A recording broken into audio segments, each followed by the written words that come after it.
En algún lugar del extremo sur de Estados Unidos, la tierra deja de esforzarse por ser tierra. Se ablanda hasta convertirse en algo sin nombre, ni agua, ni tierra firme, ni litoral en ningún sentido que un mapa pueda representar con honestidad.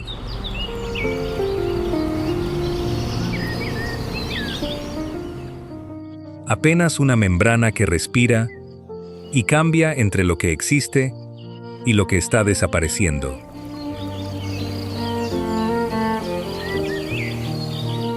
Como una frase pronunciada en una lengua que se extingue mientras se dice, este suelo comunica algo urgente y hermoso antes de disolverse. Donde las carreteras no terminan en señales, sino en quietud, desmoronándose en canales que los lugareños navegan guiándose por el ángulo de las sombras de los cipreses. Deja un comentario y cuéntame desde qué parte del mundo nos estás viendo ahora mismo.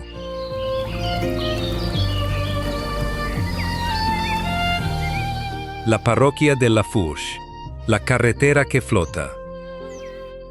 El amanecer llega a la parroquia de Lafourche no como luz, sino como sonido. Trampas de cangrejo izadas a través de aguas oscuras. Motores diésel de barcos camaroneros, calentándose antes de que salga el sol. El chapoteo del agua contra cascos que no han conocido dique seco en la memoria de nadie. A lo largo del Bayou Lafourche, una vía de agua que los lugareños llaman la calle más larga del mundo, Leonard Cherami comienza su mañana igual que lo hacía su padre, y antes que él, su abuelo. Revisa el nivel del agua contra un tocón de ciprés que sirve de mareógrafo familiar desde 1931. Ya no necesita leer las marcas talladas. Siente la diferencia en las rodillas al pisar el muelle.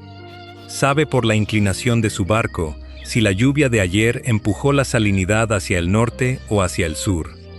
La autopista estatal de Luisiana número 1 corre paralela al Bayou a lo largo de 143 millas, siendo la única carretera que conecta a los trabajadores petroleros de la costa afuera con el continente. 14,000 millones de dólares en infraestructura de petróleo y gas dependen de esta única franja de asfalto de 2 carriles que se inunda con tormentas moderadas y cierra durante semanas. El Estado ha gastado más de 300 millones de dólares elevando tramos de la vía, una carretera sobre pilotes, alzada en pilares de concreto por encima de la marisma en la que no puede confiar. La gente que vive junto a la autopista 1 no experimenta la carretera como infraestructura que los conecta con Estados Unidos. Experimentan a Estados Unidos como algo que ocasionalmente los visita por medio de la carretera. Cuando se inunda, no se sienten atrapados. Se sienten devueltos a como eran las cosas antes de que existiera la carretera, cuando cada familia era un barco, cada trayecto una negociación con el agua, y cada vecino alguien a quien se llegaba sabiendo qué canales tenían suficiente profundidad en cada estación. Grand Isle, el pueblo que se niega a evacuar.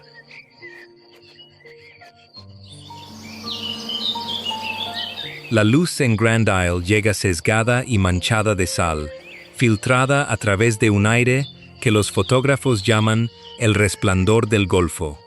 Los pelícanos pardos, casi extintos en el pasado por el envenenamiento con DDT, con más de 40,000 parejas reproductoras hoy en día, patrullan la costa en formaciones que los pescadores locales leen como instrumentos meteorológicos. Delphine Santini ha llevado la misma tienda de carnadas desde 1987. La ha reconstruido 5 veces. No renovado, reconstruido desde los cimientos. Después de que los huracanes Betsy, Andrew, Katrina, Gustav e Ida borraran cada uno su sustento del mapa, La estructura actual descansa sobre pilotes de 16 pies, con el panel eléctrico a la altura de la cabeza y el inventario en cajas herméticas diseñadas para flotar. Ella misma diseñó estas características. Después de que su aseguradora la abandonara, después de que FEMA le ofreciera una compensación que ella rechazó, después de que sus hijos le insistieran en mudarse a Baton Rouge. Grand Isle mide 7 millas de largo y tiene una altitud promedio de menos de 8 pies sobre el nivel del mar. Su población ha caído de casi 2.000 habitantes en la década de 1960 a aproximadamente 1.000 en la actualidad. Y casi todos los que quedan tienen más de 50 años. Los jóvenes se van. Los mayores se quedan por razones que comunican no con palabras, sino con miradas, con la forma en que pronuncian nombres de calles que no aparecen en ningún GPS, con el recuerdo compartido de cómo se veía la isla antes de que el derrame de Deepwater Horizon cubriera sus marismas de crudo. Solo el seguro contra inundaciones puede superar los $15,000 anuales, y muchas propiedades no logran obtener cobertura a ningún precio. El caimán americano es el habitante más emblemático de Luisiana. Con cerca de 2 millones de ejemplares en todo el estado, es criado y gestionado bajo uno de los programas de conservación de fauna más exitosos del país, después de haber estado al borde de la extinción debido a décadas de caza sin regulación. Las garzas blancas y las garzas reales acechan las aguas poco profundas en un silencio casi absoluto antes de lanzar un ataque fulminante, mientras que las águilas calvas y los águilas pescadoras, cada vez más comunes tras décadas de declive, patrullan los pantanos abiertos en busca de peces. La lista de aves de Luisiana supera las 470 especies, una de las cifras más altas de cualquier estado de Estados Unidos, gracias a su ubicación en la ruta migratoria del Mississippi, la gran autopista aérea utilizada cada año por miles de millones de aves migratorias. La espátula rosada destella de color rosa entre los juncos del pantano. El anhinga nada, dejando únicamente su cuello, semejante al de una serpiente, por encima del agua, lo que le ha valido el apodo local de pavo de agua. Y el pelícano pardo, ave oficial del estado, se erige como un símbolo vivo, tanto del deterioro como de la recuperación de los humedales. Bajo la superficie, los cangrejos de río sostienen toda una economía y tradición culinaria estacional, junto con peces gar, bagres, cangrejos azules y camarones blancos que se desplazan entre aguas dulces y saladas según la época del año. Fáciles de pasar por alto, pero muy apreciados por los habitantes locales, los búhos barrados intercambian sus llamados al anochecer en un ritmo que muchos describen como si dijeran: ¿quién cocina para ti? Los armadillos de 9 bandas rebuscan entre la maleza durante la noche, mientras que los bisones y las nutrias de río se deslizan por las orillas con las primeras luces del amanecer.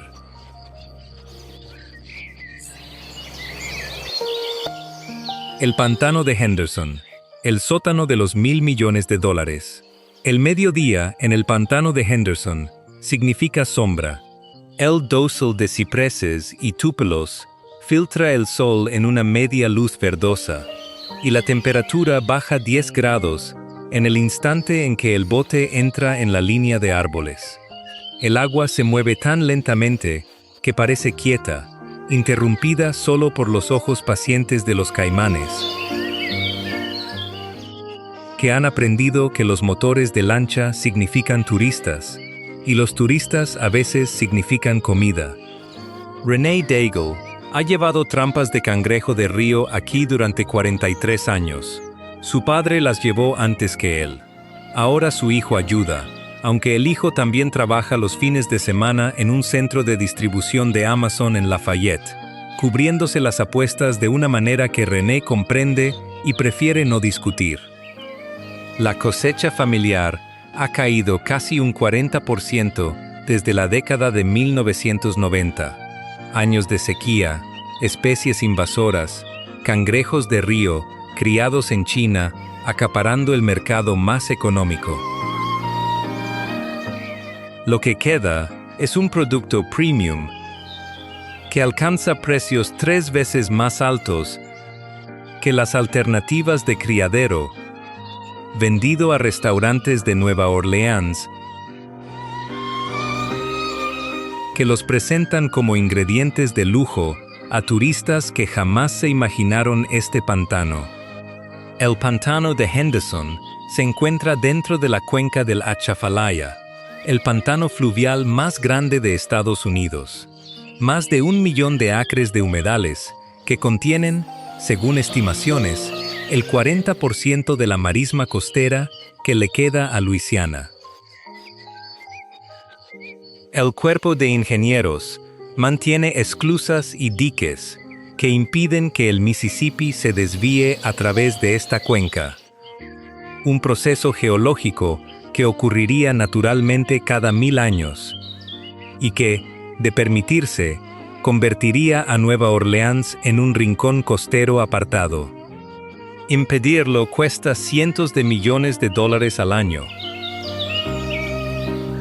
Los humedales de Luisiana proporcionan, según estimaciones, $5,000 millones anuales en servicios de protección contra tormentas. Cada milla de marisma sana absorbe aproximadamente 3 pulgadas de marejada ciclónica. Desde 1930, Luisiana ha perdido casi 2,000 millas cuadradas de esta zona de amortiguación, un área más grande que el estado de Delaware. El pantano no es naturaleza salvaje, es infraestructura que ofrece atenuación de tormentas a una fracción del costo de un rompeolas de concreto.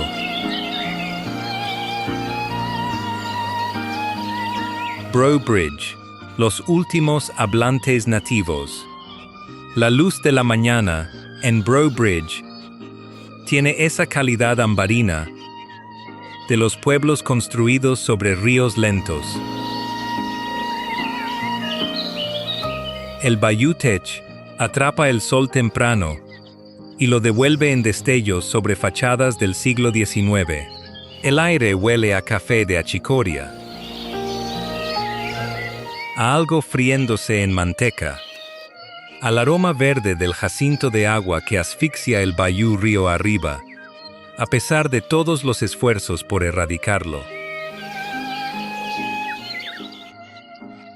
En la trastienda de una casa de tipo shotgun remodelada, Mavis Doucet enseña francés de Luisiana, un dialecto que llegó con los refugiados acadianos expulsados de Canadá en 1755, que evolucionó a lo largo de 2 siglos de aislamiento, que absorbió palabras del español, del alemán, de vecinos africanos e indígenas, y que hoy sobrevive principalmente en boca de personas mayores de 70 años. Mavis tiene 63. Aprendió la lengua de sus abuelos, quienes fueron castigados en la escuela por hablarla, y quienes se la transmitieron a escondidas, como una herencia de contrabando. El programa de inmersión en el que trabaja ha matriculado a más de 5,000 estudiantes desde la década de 1980. Los niños aprenden a conjugar verbos y a recitar poemas. Lo que no pueden aprender en un aula es la cadencia de una lengua desarrollada por personas que medían el tiempo por las migraciones del camarón. La gramática se transmite. La gramática no es la lengua. Esto nos devuelve a la pregunta planteada en el pantano de Henderson. ¿Qué ocurre cuando un conocimiento que no puede transferirse deja de transmitirse? En 1970, más de 40,000 residentes de la parroquia de Saint Martin hablaban francés en casa. Para 2020, esa cifra se había reducido a menos de 4,000. Con una edad promedio de más de 65 años. Los lingüistas proyectan la extinción funcional del francés de Luisiana como lengua viva para el año 2050. No la desaparición de las palabras registradas, sino la extinción de las circunstancias dentro de las cuales esas palabras tenían sentido. Mavis no enseña porque crea que la lengua sobrevivirá. Enseña porque dejar que la última generación muera sin intentar la transmisión es una capitulación que no puede aceptar. Luisiana promulgó en 1921 una legislación que prohibía la enseñanza del francés en las escuelas públicas.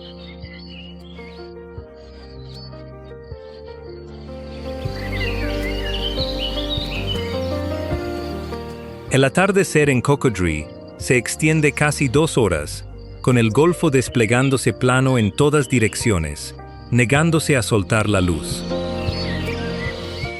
El aire al anochecer lleva el olor de la marisma salada y el humo diésel distante de los barcos camaroneros que siguen canales que han cambiado desde la mañana. 74 grados a medianoche, la humedad sin cambios.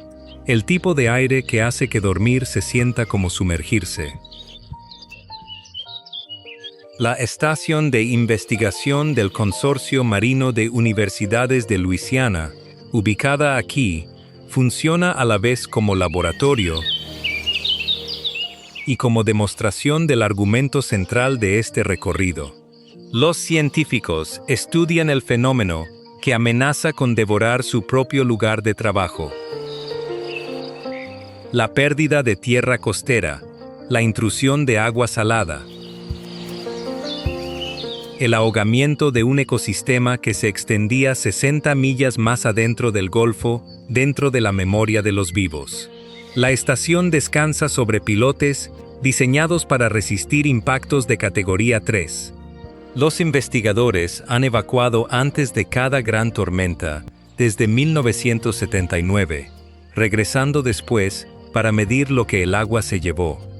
El Dr. Charles Henry lleva 31 años analizando núcleos de sedimento de esta región. Sus registros revelan que la costa de Luisiana no simplemente se erosiona, se está desmoronando desde abajo. El sedimento que construyó estos humedales a lo largo de 6,000 años fue depositado por las inundaciones anuales del Mississippi, que el sistema moderno de diques ahora impide que lleguen a la marisma. Los humedales están muriendo de hambre. La extracción de petróleo y gas ha acelerado la subsidencia.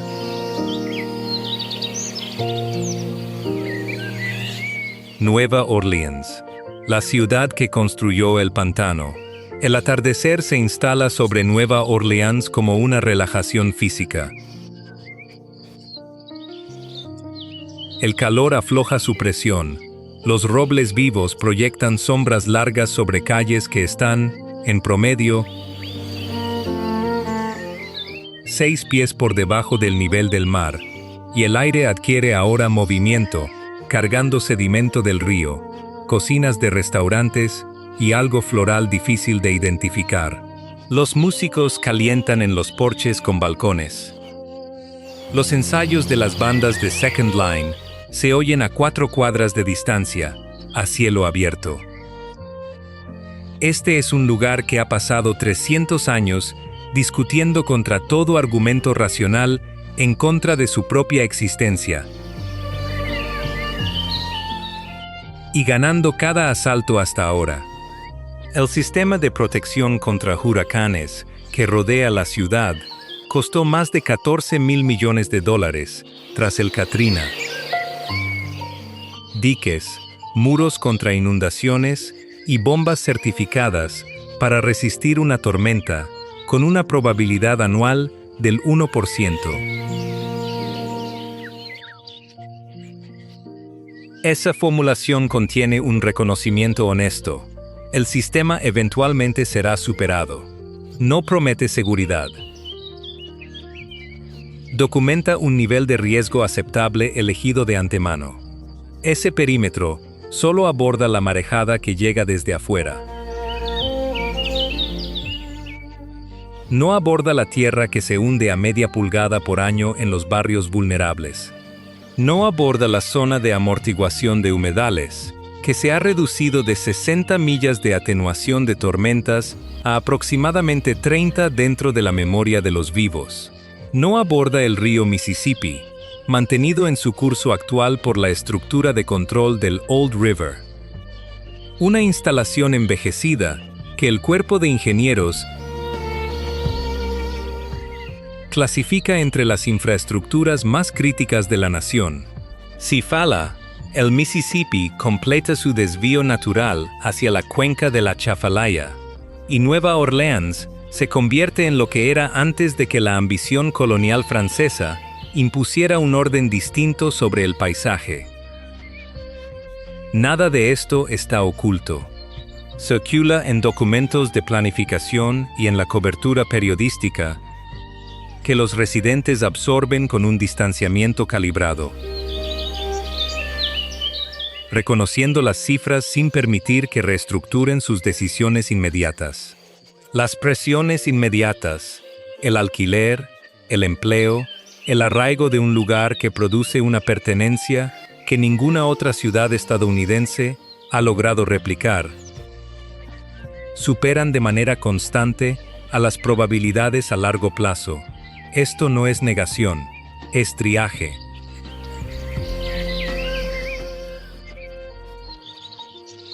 La gente de Nueva Orleans sabe lo que sabe Delphine Santini en su tienda de carnadas reconstruida, lo que sabe René Daigle mientras revisa sus trampas de cangrejo de río, lo que saben los ancianos de Îles de Jean Charles que se negaron a la reubicación.